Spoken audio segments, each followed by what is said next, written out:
आचार्य पुरुषासिद्ध उपाय ग्रंथ में 22वें श्लोक में आचार्य प्रवर भगवत अमृतचंद स्वामी बहुत सुंदर बात कह रहे हैं। जो सम्यक दर्शन है, तो सम्यक दर्शन का अंतरंग और बहिरंग लक्षण क्या है? जीवादि तत्वों पर श्रद्धा करना, तो विपरीत अभिनिवेश से रहित होना। विपरीत अभिनिवेश से रहित नहीं हो तो जीवा तत्वों में श्रद्धा करना तुम्हारा व्यर्थ है।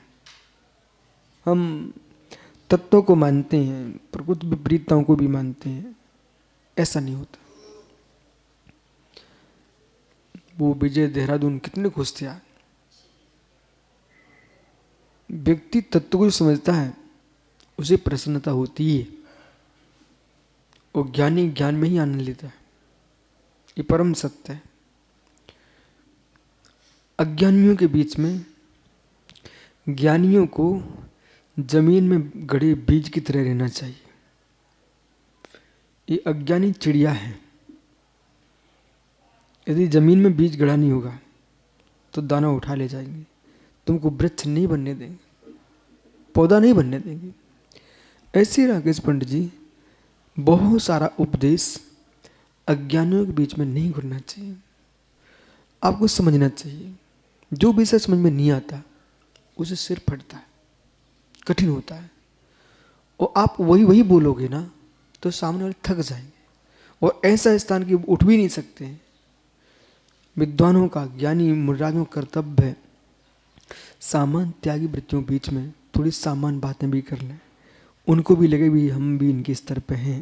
यदि आपने, जैसे मैं उदाहरण देता हूँ, मैं पूरी अष्टसहस्री अष्टसती की व्याख्या करूँ, ठीक है, श्री सट्ठखंडाजम की व्याख्या करूँ, श्री समयसार की व्याख्या करूँ, जो व्यवहार में डूबे लोग हैं उनका तो मस्तिष्क फट जाएगा।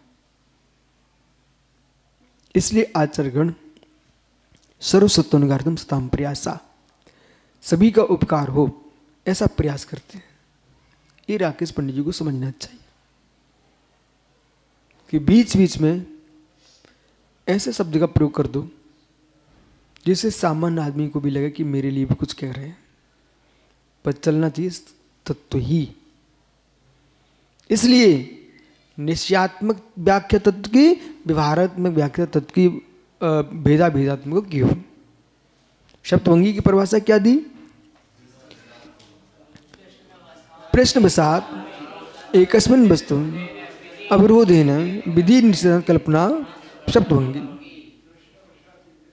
तो प्रश्नवशात एकस्मिन् वस्तु अविरोधेन विधि निषेध कल्पना सप्तभंगी, ये सप्तभंगी की परिभाषा है।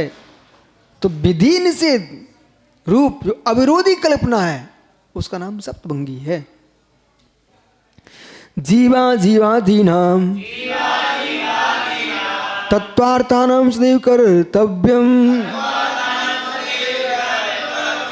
श्रद्धानं विपरीता विनिवेश निमित्तमात्र रूपम तत्।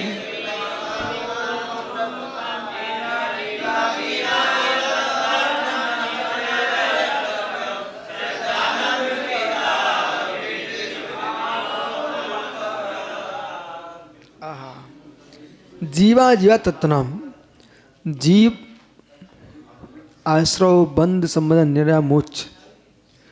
तो जीवा जीव मूल तत्व दो ही हैं, जीव और अजीव। जीव तत्व को छोड़ करके बाकी सभी अजीव। इन जो जीवा जीव तत्व हैं, जीव में जीवम तब्बम, इस दृष्टि से देखेंगे तो चैतन्य जीव द्रव्य एक जीव द्रव्य, बाकी धर्म अधर्म आकाश काल पुद्गल ये सब अजीब। तत्वा श्रद्धानम, पूरा तत्व शुद्ध कैसे समाविष्ट किया है? जीवाजी तत्वों को द्रव्य संग्रह आ गया। तत्वा श्रद्धानम, वो तत्वों पर श्रद्धा, तदेव सदैव कर्तव्यम, हमेशा ही करना चाहिए। ये आपको विद्यात्मक उपदेश दे दिया, करना चाहिए। अब कैसे करना चाहिए? सदैव एव सदा ही करना चाहिए। श्रद्धानम, कैसे श्रद्धा करें? विपरीत अभिनिवेश युक्त, विपरीतता अभिनिवेश से रहित होकर के, संशय व्यवसाय से रहित होकर के। वो क्या है? ये सब किसमें होगा? आत्मरूपम तत्, वह है श्रद्धान आत्मस्वरूप ही है। देव सागर ऊपर भी श्रद्धान कर रहे हो, वो आत्मा में ही है। और तत्वों पर श्रद्धान कर रहे हो, आत्मा में ही है। और निज आत्मा का श्रद्धान कर रहे हो, आत्मा में ही है। इसलिए आधा खूब मत जनाने, आधा दिन चढ़ते, आधा संबर, आधा पच्चक खाने जोगे। रेड़तम नवट्टे अपान मोतु अनिदव्यम्मी तम्मा तत्ति मय्यु होदी मोक्षस कारणम आधा। अब जो विपरीत तत्वों पर श्रद्धान कर रहे हैं आप, वो भी आत्मा में ही है, लेकिन विपरीत अभिनिवेश से युक्त होने के कारण, वह राग देश का कारण बनने के कारण, कर्म की विपरीतता के कारण स्यात् पौद्गलिक, और परम निश्चय से जो आपका श्रद्धान वो भी स्यात् पौद्गलिक। और अन्नूढ़म भविष्यता की दृष्टि से देखेंगे तो चैतन्य का ही परिणाम है। पुनः चलिए, पर ज्ञेयों के कारण विपरीतता, पर ज्ञेयों के कारण विपरीतता, पर ज्ञेयों को निजज्ञेय मानना ही विपरीतता। इसलिए जो विपरीत अभिनिवेश रहित श्रद्धान कर रहा है, वो पर ज्ञेयों को कभी निजज्ञेय मानता ही नहीं। इसलिए सम्यक बना आत्मरूप है। और जो विपरीत अभिनिवेश वाला है ना, वो पराश्रय भाव से युक्त है, इसलिए वो पर ही है। बहुत बढ़िया, आनंद आ गया। विपरीत अभिनिवेश कब बनेगा? पराश्रय भाव। देह जीव को एक गिने बहिरात्म तत्व मुदा है, ऐसी दृष्टि जिसकी है, वो श्रद्धा उसकी आत्मा से आत्मा में जरूर हुई, लेकिन परज्ञेयों पर विपरीतता चल रही है। और जो परज्ञेयों में विपरीत चल रही है, वो निज ज्ञेय में विपरीतता है, इसलिए परज्ञेयों में विपरीतता चल रही है। एक व्यक्ति नारी में भी भगवान आत्मा देख रहे हैं, को पत्नी के रूप में देख रहा है, दोनों के अंतर देख लीजिए आप, बहुत अंतर है। शेष आगे विचार करें।